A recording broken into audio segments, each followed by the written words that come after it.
রাষ্ট্রপতি হিসেবে শপথ নেয়ার আগে শহীদ রাষ্ট্রপতি জিয়াউর রহমান ও সাবেক প্রধানমন্ত্রী বেগম খালেদা জিয়ার সমাধিতে শ্রদ্ধা জানিয়েছেন নবনির্বাচিত রাষ্ট্রপতি মির্জা ফখরুল ইসলাম আলমগীর। শুক্রবার দুপুর 2টার দিকে রাজধানী শেরেবাংলা নগরের জিয়া উদ্যানে তাদের সমাধিতে শ্রদ্ধা জানান তিনি।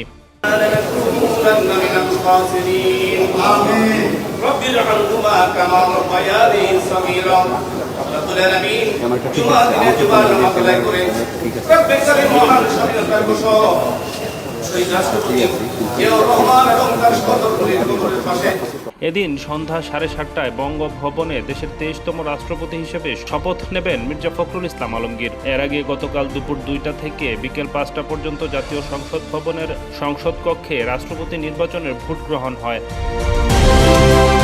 এই নির্বাচনে বিএনপি দলীয় প্রার্থী ছিলেন মির্জা ফখরুল ইসলাম আলমগীর। তার সঙ্গে প্রতিদ্বন্দ্বিতা করেন জামায়াতে ইসলামীর নেতৃত্বাধীন 11 দলীয় ঐক্যজোটের অলি আহমেদ। এই নির্বাচনে সাধারণ সংসদ সদস্য ও সংরক্ষিত মিলিয়ে মোট 349 জন ভোটার ছিলেন, যাদের মধ্যে 9 জন অনুপস্থিত ছিলেন।